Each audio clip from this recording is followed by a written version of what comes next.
Été 1914. La Grande Guerre éclate. Elle embrase la France, puis l'Europe et le monde dans un déluge de fer et de feu sans précédent. Pendant 4 ans, ce conflit a mobilisé des millions d'hommes sur les champs de bataille. Parmi eux, des soldats venus de toutes les colonies françaises, même des plus lointaines. Du Sénégal, de Madagascar, d'Indochine, des indigènes comme on les appelait à l'époque. Jusqu'en 1918, pour vaincre l'Allemagne et ses alliés, la France s'est servie de ces colonies comme vivier à soldats. Ils sont nombreux à avoir participé à des batailles historiques et décisives, sur la Somme, à Reims, à Verdun. Aujourd'hui, les historiens apportent un éclairage nouveau sur ces combattants trop longtemps oubliés. Il y a eu massacre. Ça n'est pas discutable. Il fallait les faire monter sur un plateau. Ils se sont fait hacher menus par des mitrailleurs. Au nom des intérêts de la France, beaucoup sont morts pour ce pays qu'ils ne connaissaient pas. Environ 1 million de personnes sont venues prêter main forte à l'effort de guerre. Leur combat en première ligne, à des milliers de kilomètres de leur terre natale, nous invite un siècle plus tard à réfléchir au sens des mots engagement et sacrifice.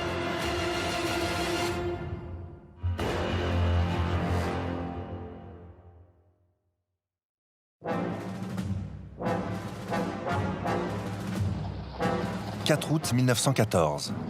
44 divisions allemandes envahissent la Belgique. Leur objectif, prendre de vitesse les armées françaises et foncer vers Paris conformément au plan Schlieffen. De son côté, le commandement français applique le plan 17. Son but, percer les lignes allemandes pour reprendre l'Alsace et la Lorraine. Les deux belligérants sont persuadés que la guerre sera courte. En France, tous les hommes de 21 à 50 ans ont été mobilisés. Ils sont partis au front, la fleur au fusil, sous les hurrahs de la population.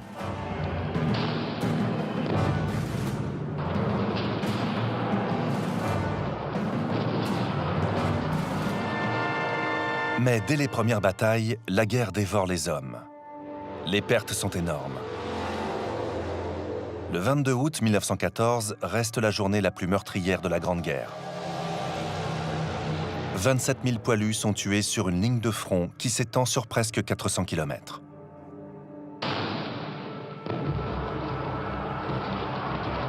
En quelques semaines, le conflit révèle l'impréparation de l'armée française et surtout le manque crucial de soldats.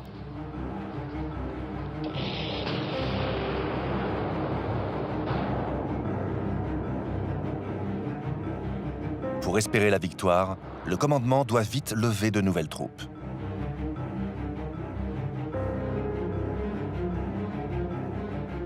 Ces hommes, la France va les puiser dans son empire colonial. Ils seront presque 1 million à servir sous les drapeaux entre 1914 et 1918.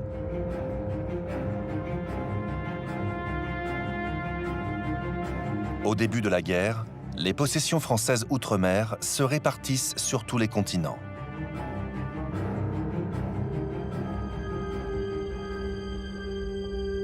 Les colonies, donc c'est un très vaste ensemble, un ensemble d'à peu près 10 millions de kilomètres carrés. Il y a les vieilles colonies, Guadeloupe, Martinique, Guyane. Ensuite, la partie très importante de la colonisation, eh bien, c'est l'Afrique du Nord que l'on sépare généralement de l'Afrique de l'Ouest et l'Afrique équatoriale.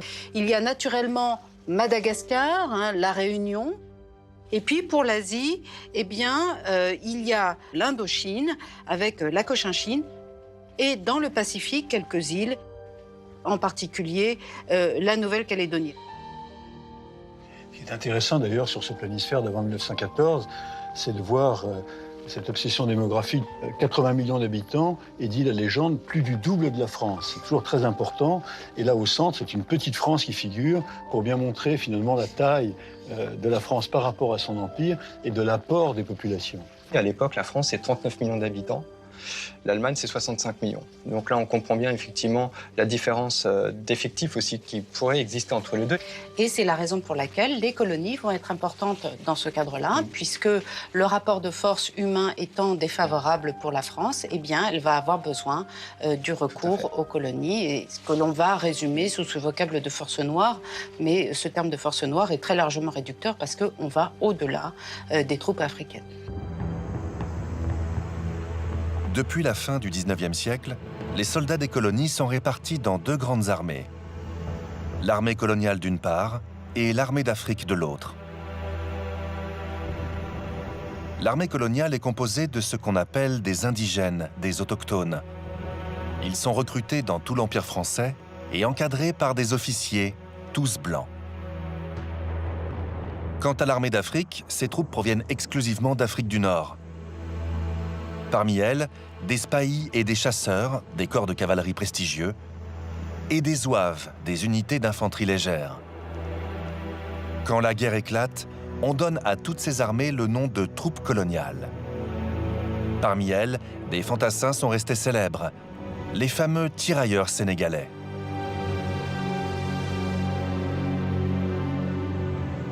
Au fur et à mesure de la colonisation, on va créer des tirailleurs soudanais, des tirailleurs haoussa, des tirailleurs gabonais, des tirailleurs congolais. Et à la fin, le commandement, par un besoin de rationalité, va dire on va leur octroyer un seul nom, et on va prendre le nom de sénégalais, puisque c'est en 1857, à Saint-Louis du Sénégal, qu'est créé le premier bataillon. Donc sénégalais est un terme générique qui lui aussi, d'ailleurs, va entraîner beaucoup de confusion, y compris encore aujourd'hui. Sénégalais, en fait, est un terme qui désigne toutes les recrues qui sont levées en Afrique subsaharienne et jusqu'au Congo et au Gabon. Ces tirailleurs sénégalais, un homme rêve de les faire entrer dans l'histoire nationale. Le général Charles Mangin. Lors de ses expéditions au Soudan et au Congo, cet officier colonial a été frappé de l'intérêt des soldats africains pour la guerre. Son rêve, la constitution d'une armée de fantassins basée en Algérie. Une véritable force noire, comme le titre du livre qu'il publie en 1910. Mangin est convaincu de l'aptitude au combat de ces hommes. Le recrutement massif de soldats indigènes, comme il le demande dès 1911 au gouvernement et à l'état-major, finit par trouver une oreille attentive. Dès les premiers jours de la guerre, le besoin en nouveaux combattants est une priorité absolue. Le rêve de Mangin va pouvoir se réaliser. Charles Mangin se fait reconnaître très vite comme un grand spécialiste des Noirs parce qu'il sait manifestement leur parler et lui dit dans de nombreux écrits que ce qu'il aime en fait chez les Noirs, c'est leur caractère guerrier, leur capacité de ne pas avoir peur devant le feu, leur capacité d'aller au combat sans souci. Et ce qui est très important, c'est qu'en réalité, il propose tout simplement de construire une armée jusqu'au grade de capitaine, c'est-à-dire de ne pas leur permettre de devenir les chefs et de maintenir en fait les Blancs comme chefs de cette force noire. Ce projet de force noire en fait va rencontrer un écho favorable en France, tout simplement parce qu'entre 1908 et 1914, le grand projet en France, c'est la conquête du Maroc. Et on a besoin des hommes. Pour le Maroc, il faudra 100 000 hommes et des guerriers face aux Marocains. C'est aussi une réserve possible pour aller combattre en Europe. C'est une réserve possible. Et donc, il y a quand même cette idée qui est là, qui est avancée prudemment par Mangin, parce que Mangin sait très bien que ça peut faire trembler aussi certains officiers supérieurs et généraux au sein de l'état-major que de dire que des soldats africains vont combattre en Europe. Et finalement, l'aspect un peu novateur de Mangin, c'est aussi dans le chiffre qu'il avance, la possibilité de recruter 500 000 hommes. 500 000, 20 000 tirailleurs sénégalais, possiblement utilisables tout de suite dès l'entrée en guerre. C'est ça le plan Mangin.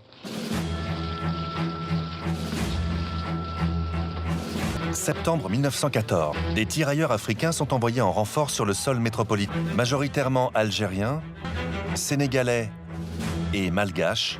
Ils sont recrutés de manière arbitraire. Chaque région, sous domination française, est contrainte de fournir à l'armée des quotas de sujets coloniaux.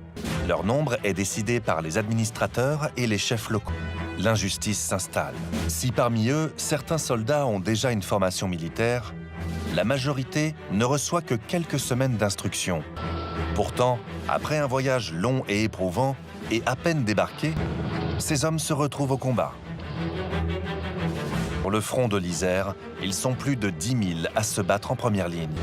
Comme leurs camarades français, ils sont exposés quotidiennement aux ravages de l'artillerie allemande. La réaction de ces troupes dites indigènes, c'est d'abord la stupéfaction devant le feu allemand. Tout d'un coup, les tonnerres, l'orage d'acier d'Herzenguer, tout d'un coup des bombardements qu'on n'imaginait pas possibles. Avec des calibres de plus en plus grands, des distances de tir, les canons tirent à 20, 30, 40 km, on tirait de plus en plus loin.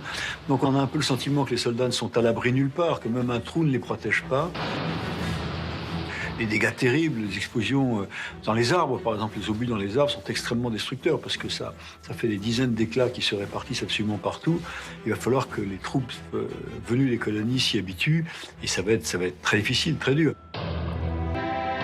Malgré l'âpreté des combats, certaines unités de soldats des colonies se comportent de manière héroïque. Pendant la bataille de la Marne, une compagnie d'Algériens et de Sénégalais s'illustre par un brillant fait d'armes. Elle parvient à garder le château de Mondement à 70 km au sud-est de Reims et à faire reculer les Allemands. Mais les soldats indigènes souffrent gravement du froid, de l'enlisement dans l'eau et la boue. Très vite, les maladies pulmonaires explosent.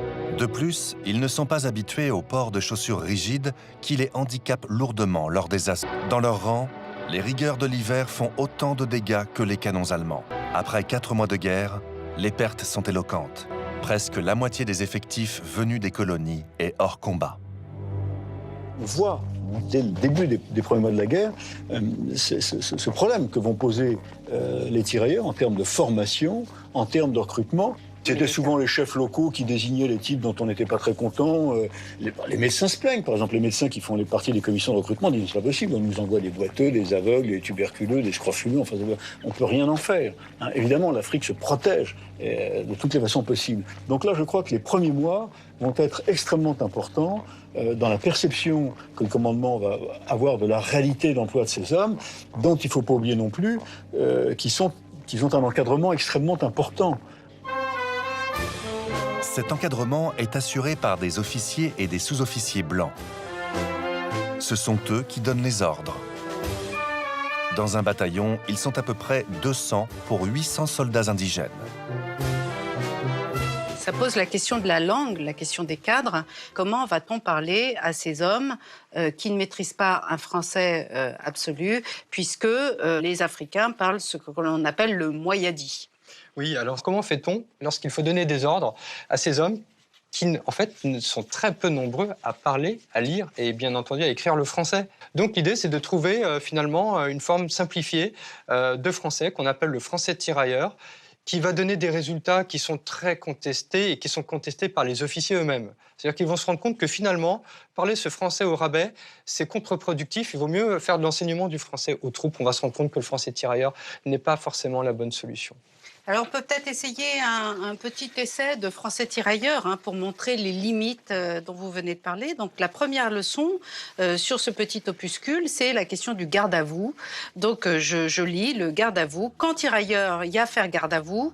Lui, il y a lever pied droit. Il y a mettre talon droit côté talon gauche. Il y a ouvrir point de pied un peu. Il y a mettre bras pré-corps. Il y a ouvrir main complet. Il y a rester raide. Il y a mirer devant. Cette manière de parler se répand très vite chez les civils. Des dessins et des cartes postales reproduisent ce jargon infantilisant. En associant le symbole du tirailleur noir à celle d'un slogan, une célèbre réclame a achevé de banaliser l'utilisation de ce langage baptisé petit nègre à l'époque.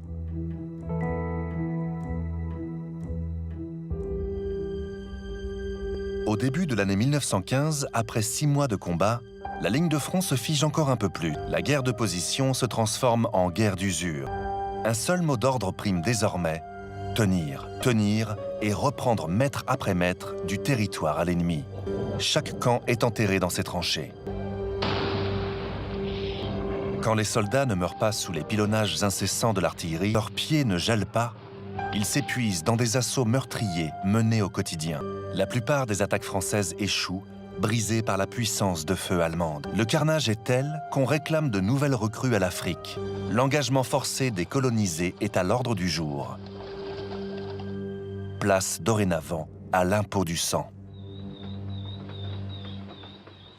Alors, le 9 octobre 1915, un décret rend obligatoire la mobilisation des Africains, qui est tout à fait caractéristique en fait de la façon dont le système colonial a fonctionné avec les colonies. C'est-à-dire qu'on rend obligatoire quelque chose sans s'être jamais préoccupé de savoir s'il y avait une volonté locale d'application possible. Finalement, sur place, qu'est-ce que ça signifie concrètement? Quand on parle d'impôt du sang pour les tireurs sénégalais, on a complètement raison d'utiliser cette expression. Parce que le recrutement se passe exactement comme le paiement de l'impôt. C'est-à-dire que le commandant supérieur des troupes donne finalement une directive. On va avoir tant de soldats sous les drapeaux. À vous maintenant de répartir les recrues.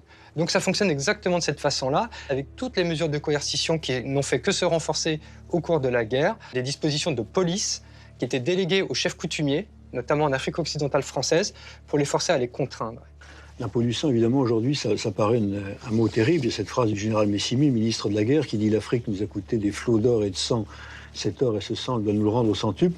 Et je crois que là aussi, il faut se remettre encore dans le contexte de l'époque, dans ce contexte colonial, où on pense que la civilisation apporte des bienfaits, c'est la mission civilisatrice, et qu'en échange de ces bienfaits que le colonisateur a apportés, eh bien, l'Africain doit quelque part payer ses bienfaits, et il les paye de sa personne, de son sang. Une dernière petite chose, il ne faut pas non plus oublier, on a des foyers d'insurrection en 1915, pendant à peu près 1 an. C'est une véritable guerre anticoloniale qui va éclater ici.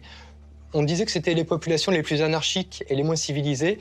En quelques semaines, elles vont mobiliser un espace de 100 000 km², 1000 villages, 1 million de personnes. Le plus gros soulèvement que l'Afrique coloniale n'ait jamais connu à cette époque-là. Une débauche de moyens militaires pour assurer la répression, une forte concentration, 20 000 hommes pour mettre fin à ce que j'appellerais la guerre dans la guerre. Et voilà dans quel contexte intervient le décret du 9 octobre 1915. Malgré ces révoltes, en quelques semaines, 50 000 nouvelles recrues sont incorporées sous la contrainte, puis envoyées directement en France.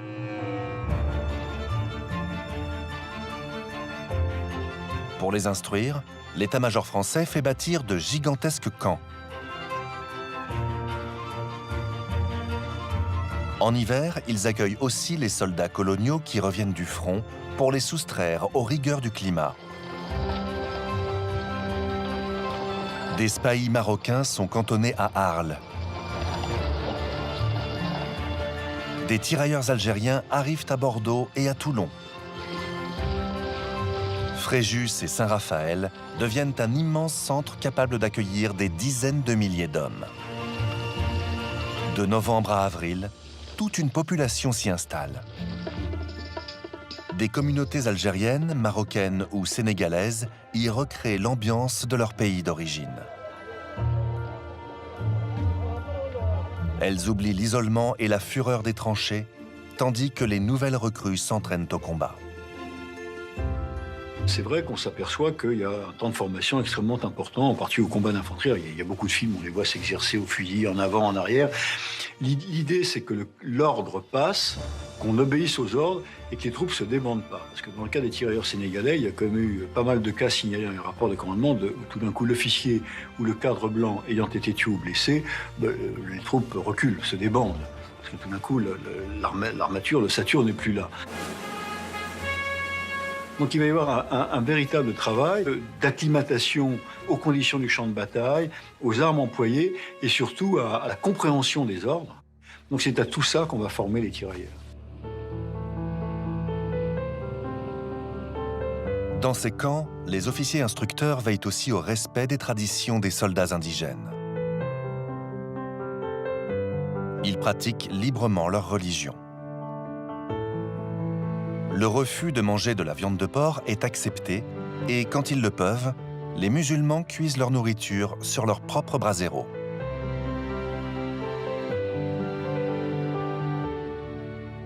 Les Africains animistes découvrent le vin rouge et la bière. Tous prennent goût au tabac, distribué à volonté pour maintenir le moral. L'armée a toujours pris un soin extrême de ses hommes, puisque, qu'on le veuille ou non, le soldat est un gage de victoire et de combat. Donc un officier n'a aucun intérêt à ce que sa troupe soit mal nourrie, soit mal vêtue, soit malade. Et donc il y a énormément de règlements qui sont édités sur la dotation en chandail, en caleçon, la dotation en riz, la dotation en vin. On respecte l'islam. Et donc il y a énormément de manuels qui mettent en avant le fait qu'il faille respecter les rites, Par exemple, la ration de pinard, de vin rouge à l'époque, pour les tirailleurs musulmans est remplacée par une dotation plus importante en noix de cola, puisqu'on prétend que c'est un excitant. Par exemple, les tirailleurs sont dotés du tricot dit du modèle de chasseur alpin, dont ne sont pas dotés les poilus. Donc ça prouve quand même un véritable souci du commandement de maintenir en état ces troupes de façon à ce qu'elles soient opérationnelles.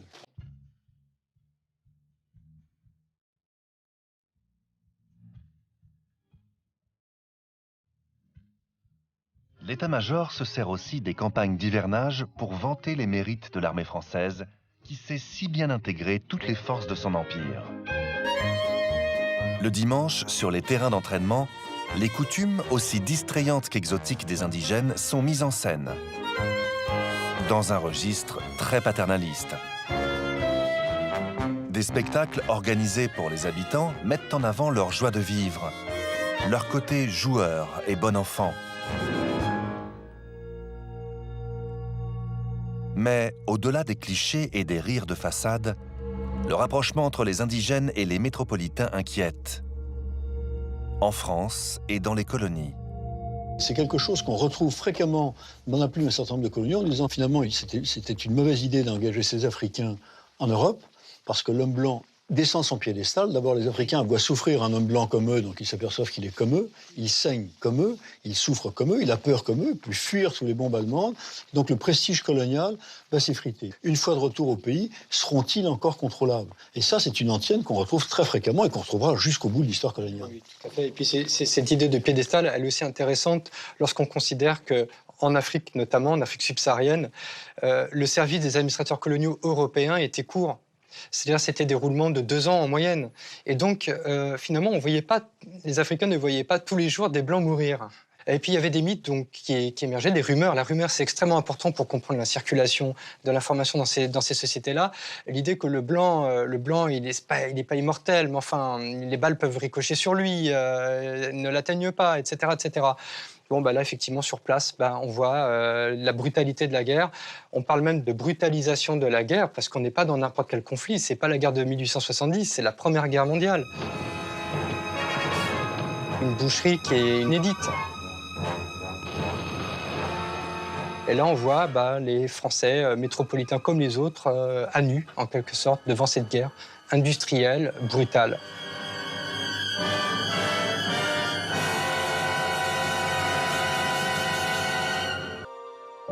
En 1915, comme ces Français qu'ils croyaient immortels, des milliers de soldats coloniaux sont blessés ou gravement mutilés. Peu à peu, la France se transforme en un gigantesque hôpital. Des châteaux et des hôtels sont réquisitionnés pour devenir des centres de soins et des maisons de convalescents. Les infirmières y apprennent à guérir des maladies inconnues provenant des gaz utilisés par les Allemands. Elles découvrent les terribles souffrances causées par les grenades et les obus à balles. Jour après jour, elles tissent des liens avec ces soldats venus d'ailleurs. Beaucoup d'entre elles sont surprises par ces hommes dont elles ne connaissent ni le langage, ni les traditions. Elles sont touchées par leur isolement. Ils sont seuls et loin de leur famille. Si la compassion est de mise avec les blessés, il est hors de question pour l'état-major de trop choyer ses combattants avant qu'ils ne repartent au front. Les officiers craignent ces rapprochements avec les infirmières, la presse populaire aussi. En cette année 1915, les caricatures le prouvent. Le métissage n'est pas à l'ordre du jour. C'est tout l'avenir de la colonisation qui est en jeu. Où il y a un hôpital, il faut oublier que beaucoup de tirailleurs souffrent donc de pathologies pulmonaires ou de blessures de guerre. Il semblerait qu'il y ait un certain nombre d'aventures et le médecin colonel qui dirige l'hôpital interdit définitivement la présence de femmes européennes, françaises, dans l'hôpital et les fait remplacer par des infirmiers européens. On voit bien à ce moment-là qu'effectivement, c'est dans ce rapport entre l'homme noir et la femme blanche, ou l'homme indo-chinois et la femme blanche, ou le malgache et la femme blanche, qu'on sent réellement là les contradictions absolues et les blocages absolus du rapport colonial. Pour éviter les débordements, très peu de permissions sont accordées pendant les périodes d'hivernage. Les hommes sont cantonnés dans leur quartier. Les rares moments de détente des indigènes ont lieu entre eux dans les foyers musulmans ou les cafés morts, des organismes contrôlés par les militaires. L'armée, qui est toujours très pragmatique en fait dans tout son mode de fonctionnement avec ses hommes, a bien conscience que des jeunes hommes de 20 ans, il faut se préoccuper de leur vie sexuelle parce que sinon, le risque, c'est qu'ils aillent en dehors de la caserne. Et ça, c'est un des premiers risques, c'est la désertion. Le deuxième risque, c'est la maladie vénérienne qui fait très peur.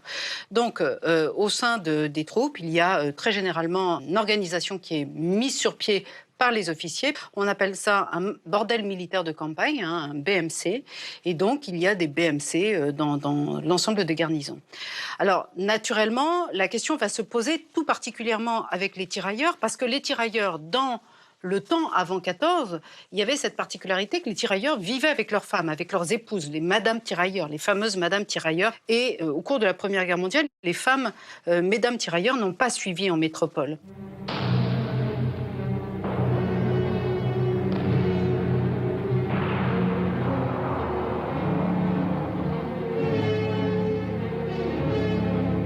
Juillet 1915. La guerre s'intensifie encore. Elle mobilise de plus en plus d'hommes dans les colonies pour faire face à la forte pénurie de main-d'œuvre qui frappe tout le pays.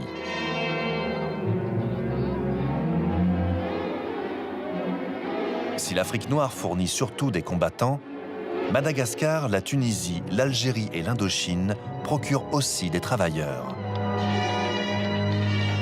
Ils sont affectés dans les mines et les usines métallurgiques.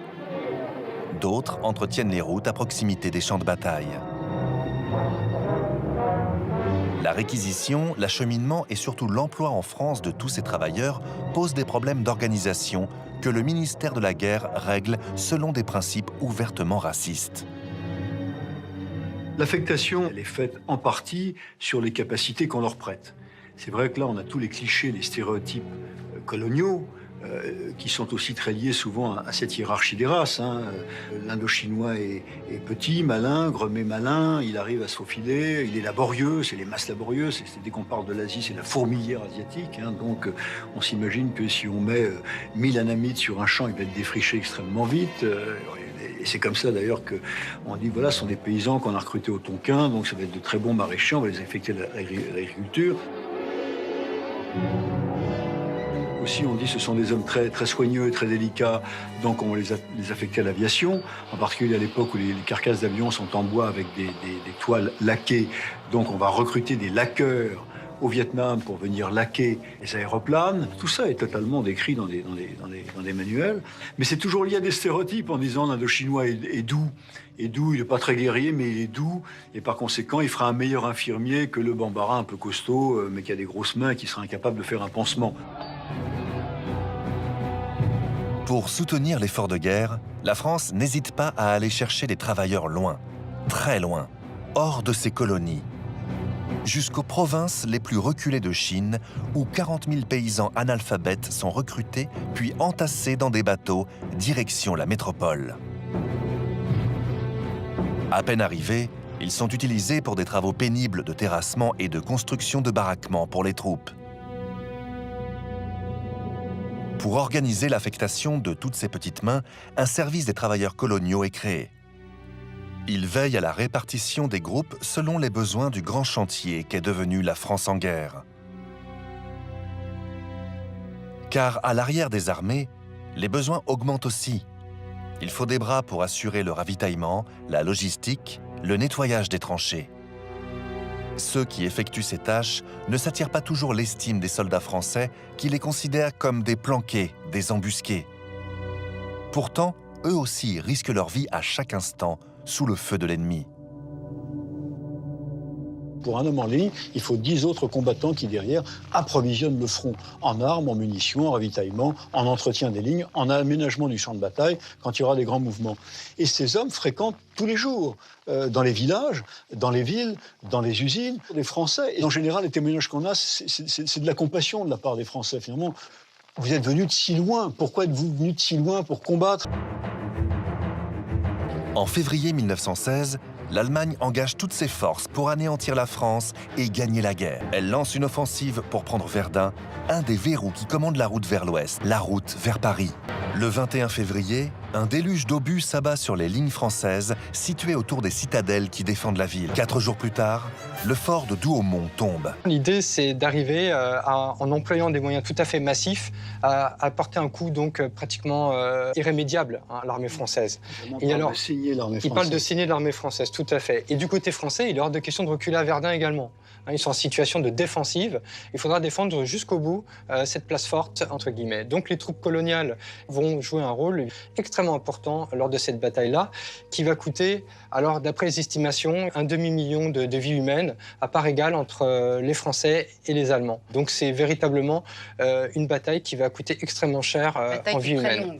Une bataille qui est très longue et donc qui va voir passer, et c'est ça qui est tout à fait intéressant, à peu près les 2/3, voire plus, presque 3/4 même de l'armée française, 1,5 million d'hommes. Fin février, le général Pétain prend le commandement sur le front de Verdun. Les forts de Vaux et de Douaumont sont au cœur de tous les combats. Les soldats des colonies s'y illustrent par leur bravoure et leur combativité. À l'arrière, des milliers d'indigènes transportent sans relâche du matériel et des munitions. Pour mener les assauts, les divisions d'infanterie françaises sont quotidiennement renforcées par des tirailleurs du Maghreb et d'Afrique noire.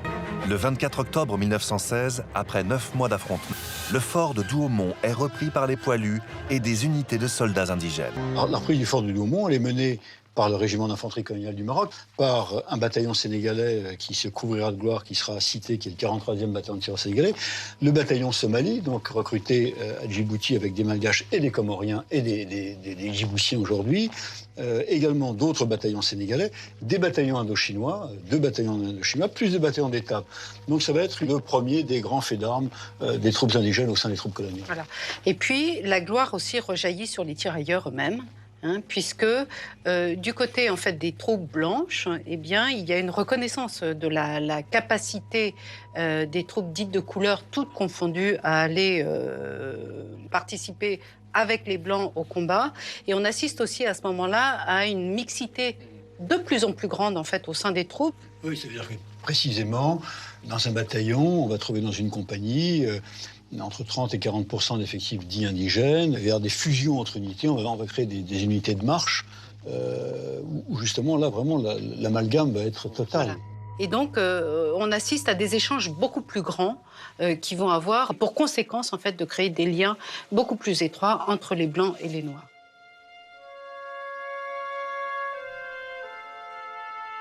Malgré la victoire de Verdun, les Français n'ont repris qu'une dizaine de kilomètres aux Allemands. L'état-major ordonne alors une vraie reprise de la guerre de mouvement.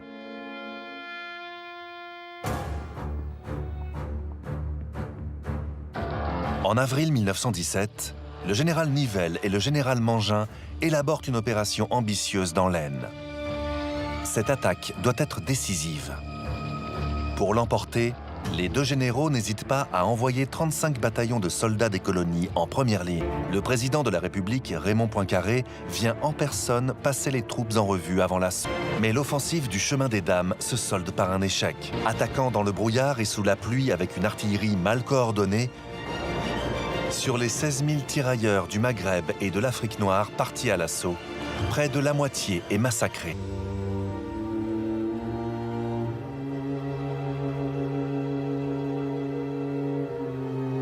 La tragédie du chemin des Dames vaut une mise à pied à Mangin et le terrible surnom de « boucher des Noirs ». Il y a eu massacre. Ça n'est pas discutable. Il fallait les faire monter sur un plateau. Ils se sont fait hacher menu par des mitrailleuses. Donc il y a bien eu massacre. Ce qui pose question aux historiens, c'est est-ce que le haut commandement, Nivelle, puis Mangin, ont sciemment voulu mettre des Noirs en avant des Blancs, c'est-à-dire avec l'idée d'économiser le sang blanc. On parle d'unité mixte. Oui. Il ne s'agit pas d'unité totalement africaine. Donc je crois qu'il ne faut pas oublier qu'un tiers, au moins, des unités sont composées de Français, d'Européens. Donc je crois que l'idée de Chiracano, où on mettra en avant le soldat africain, me paraît difficile. Que les tirailleurs étaient employés dans des conditions totalement anormales, effectivement, l'assaut de ce plateau, mais je pense que c'est pas du tout lié à la volonté de les faire tuer à la place d'autres, c'est simplement la disposition des troupes sur le terrain qui a conduit à ça. Voilà. Mais il y a une des explications qui pourrait permettre de comprendre pourquoi tout cela a été si meurtrier pour les tireurs sénégalais, c'est aussi qu'ils étaient utilisés dans l'infanterie majoritairement. Ils n'étaient pas beaucoup utilisés dans l'artillerie, etc., à l'arrière, dans les services, c'est-à-dire dans des endroits où ils auraient été non pas préservés, mais en tout cas moins sujets, effectivement, aux plus grandes rigueurs de la guerre. C'est vrai aussi des conscrits corses, c'est vrai aussi des conscrits bretons ou ariégeois, qui expliquent effectivement les chiffres colossaux des pertes sur les monuments aux morts de la France agricole, par exemple.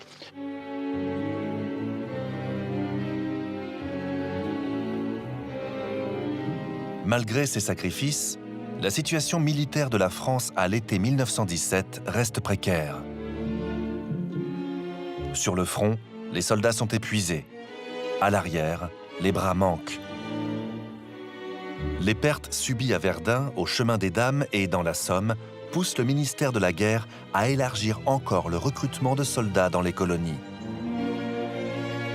Désormais, les nouvelles recrues parcourent plus de 15 000 km pour rejoindre le front. Ils sont tahitiens ou kanaks.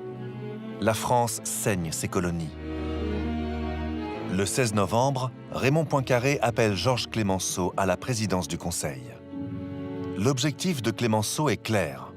Il faut tenir sur les différents fronts. Tenir jusqu'à l'arrivée massive des soldats américains. Car depuis 8 mois, les États-Unis sont officiellement en guerre contre l'Allemagne et ses alliés. Tout d'un coup, avoir le soutien de la première puissance du monde, sur le plan industriel, sur le plan de l'approvisionnement, sur le plan de l'aide économique et de l'aide humaine en soldats. Plusieurs millions de soldats américains qui se lèvent, évidemment c'est énorme. Le problème pour l'armée française, c'est d'attendre, ces célèbres Clemenceau. Attendre l'armée américaine qui arrive. Afin de tenir, Clemenceau rappelle Mangin et lui confie une mission. L'organisation d'un nouveau recrutement massif en Afrique. Pour enrôler le plus de soldats possible, Mangin, aux côtés de Blaise Diagne, l'un des premiers députés noirs de l'Assemblée nationale, s'embarque pour le Sénégal.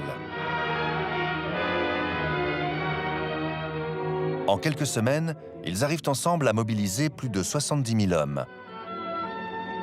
Un succès dû à un changement de stratégie dans le mode de recrutement. Fini l'impôt du sang.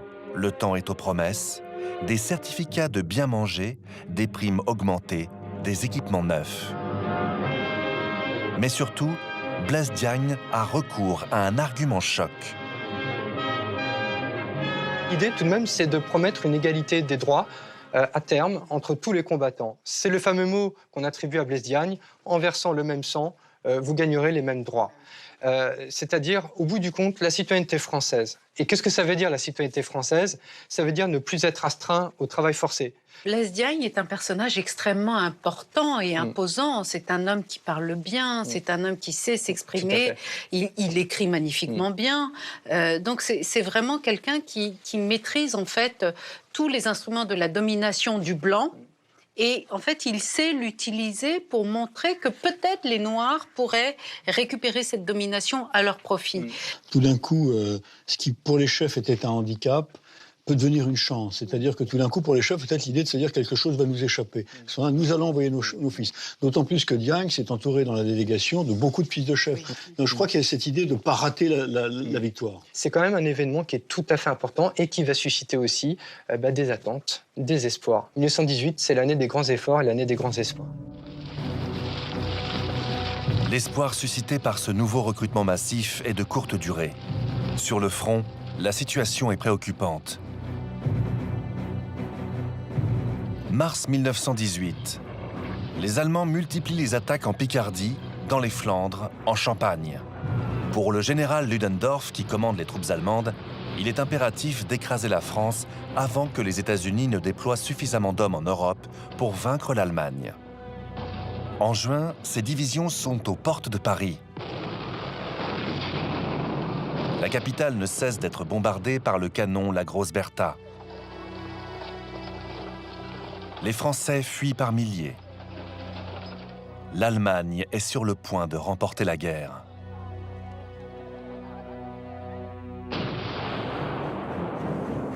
Mais des combats acharnés permettent de stopper cette progression. Tous les soldats des colonies y participent. Des affrontements sanglants ont lieu à Reims et autour de la capitale des rois de France. Les tirailleurs s'y battent avec une telle fougue qu'ils terrorisent les Allemands. L'arme du tirailleur, eh bien, c'est ce fameux coupe-coupe qui va devenir en fait l'emblème du tirailleur, l'emblème surtout pour les Allemands qui ont très peur en fait de ce tirailleur, toujours imaginé comme un grand gaillard immense et qui se sert de ce sabre d'Abati pour décapiter, pour couper des mains et des oreilles. C'est vrai que le coupe-coupe, il a une véritable histoire, hein. Très vite, les cartes postales, il y en a ici des dizaines qui peuvent en témoigner, vont montrer le tirailleur, toujours soit avec cette chéchia qui l'emblématise, cette chéchia rouge, ou ce coupe-coupe. Oui. Et la propagande va mettre en avant finalement quelque chose d'assez curieux, c'est que le coupe-coupe, qui emblématise finalement le sauvage, c'est un coupe-coupe qui est mis au service de la civilisation. C'est-à-dire qu'on voit ce tirailleur qui court derrière un Allemand, qui lui est un barbare, qui a cloué des enfants sur les portes des granges dans les Flandres et en Ardennes en 1914.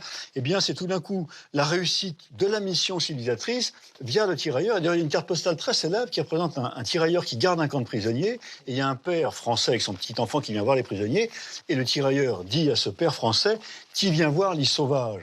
C'est-à-dire qu'il y a l'ancien sauvage qui est devenu un bon soldat grâce à la France et l'ancien civilisé, l'Allemand, qui est devenu un barbare. À partir d'août 1918, les troupes alliées mènent à leur tour une gigantesque campagne sur tout le front. L'armée américaine, forte de presque 1 million d'hommes, remporte de nombreuses batailles. En octobre, l'imprenable ligne Hindenburg est enfin percée. Le système de défense allemand s'effondre. Plusieurs dizaines de régiments de soldats noirs, maghrébins et indochinois sont en première ligne. Partout, l'ennemi recule. Des colonnes de prisonniers allemands sillonnent la campagne française. La France, ses colonies et ses alliés ont fini par mettre l'Allemagne à genoux.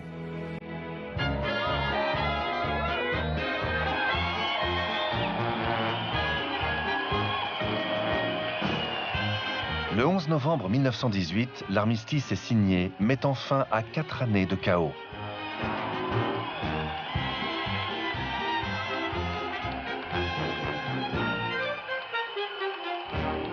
Dans l'euphorie de la victoire, la France célèbre ses courageux combattants des colonies. Georges Clemenceau reconnaît officiellement leur bravoure. Des milliers de médailles militaires et des centaines de croix de guerre sont distribuées. Les drapeaux des régiments les plus valeureux sont décorés de la Légion d'honneur. Les unités composées de tirailleurs algériens, de tirailleurs marocains, de tirailleurs tunisiens et de cavaliers, les spey, vont être parmi les unités les plus décorées de l'armée française à la fin de la Grande Guerre, avec des pertes extrêmement importantes. Le 4e régiment de tirailleurs tunisien, il va être anéanti et recomplété 3 fois. Le 1er régiment de tirailleurs algériens va être 4 fois anéanti, 4 fois recomplété. C'est pas de la chair à canon. Simplement, ce sont des unités extrêmement engagées. Ce sont des unités d'élite et elles veulent le prouver. Donc c'est vrai qu'on va vraiment là, dans le cas des Maghrébins, voir une utilisation du soldat, du combattant, de l'assaillant, de l'homme qui attaque, du guerrier, en fait du guerrier. Cette grande guerre, celle que tous espèrent être la der des der, aura coûté la vie à presque 9 millions de soldats. Elle laisse derrière elle une Europe en lambeaux, meurtrie et démunie. C'est aussi la première fois dans son histoire que l'État français a sollicité autant ses lointaines colonies pour défendre la mère patrie. De 1914 à 1918, 600 000 soldats indigènes ont été mobilisés sous les drapeaux. 70 000 d'entre eux ont payé de leur vie l'impôt du sang. Pour les travailleurs coloniaux, les rapports officiels évoquent 340 à 400 000 hommes réquisitionnés. Combien sont morts? On ne le sait toujours pas. Les médailles et les récompenses militaires n'ont pas suffi à consoler les populations indigènes de ces pertes. Le ressentiment s'est encore aggravé quand la question des promesses a été abordée, notamment celle qui concernait l'égalité et la citoyenneté des combattants. Ces promesses-là, la question c'est est-ce qu'elles ont été tenues? Alors, pour le cas des tireurs sénégalais, la citoyenneté, on le sait, n'a pas été accordée à tous les anciens combattants qui ont combattu. Un décret en 1918 précise qu'il faut être titulaire de la médaille militaire et de la croix de guerre pour prétendre à la citoyenneté française. Il y a un plan, ça va être important, c'est que les pensions qui ont trait à la carte du combattant ou les pensions de réversion des veuves seront versées. Le taux n'est pas le même, mais ce qu'on appelle la retraite du feu, les pensions du feu seront versées. On retrouve un principe de hiérarchisation qui va se remettre en place aussitôt la guerre terminée, c'est-à-dire qu'on va d'abord donner la priorité aux Français, qui eux aussi ont été sacrifiés dans la guerre et qui estiment devoir être servis avant les Africains, avant les Indochinois. Et donc, du coup, dans les colonies, eh bien, très vite, on va voir apparaître en fait des élites intellectuelles qui vont commencer à discuter la présence coloniale française. Donc, c'est bien en fait cette sortie de guerre qui est une sortie de guerre ratée, qui va alimenter en fait le nationalisme et la volonté d'indépendance. «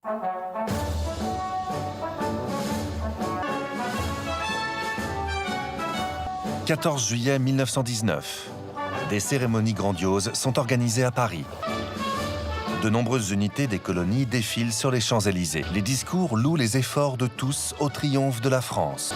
Si à l'été 1919, toute une nation célèbre la reconnaissance des courageux combattants d'outre-mer, ces troupes ne seront pas accueillies avec autant de ferveur en Allemagne.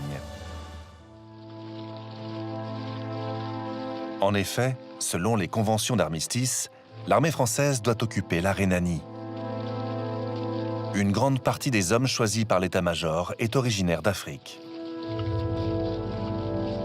Alors évidemment, comme on est pressé de démobiliser les soldats européens, c'est ceux qu'on va renvoyer dans leur foyer le plus vite, parce que là aussi, les besoins d'agriculture, les besoins d'industrie, et ce sont des troupes nord-africaines, des troupes malgaches et des troupes africaines que l'on va envoyer de l'autre côté du Rhin. Et donc les Allemands vont monter une campagne qui s'appelle Schwarzschwand, la honte noire, dans lequel ils vont montrer que finalement la France fait volontairement occuper l'Allemagne par ses indigènes afin de salir la race allemande.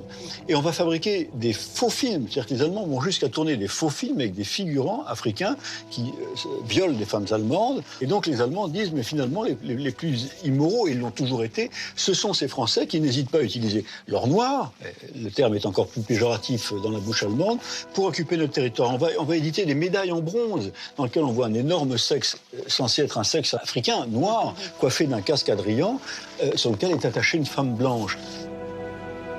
Mais les Français vont faire une chose terrible, c'est qu'ils vont retirer les troupes noires. Ce qui va évidemment, dans l'esprit allemand, accréditer l'idée qu'il n'y a pas de fumée sans feu. Dans un livre qui paraît en 1924, un homme reprend cette théorie pour entretenir cette haine raciale naissante. Mein Kampf d'Adolf Hitler devient la Bible de tout un peuple. Le mythe de la honte noire s'ancre profondément dans tous les esprits. En juin 1940, quand les troupes allemandes envahiront la France, elles exécuteront sommairement des centaines de soldats français noirs.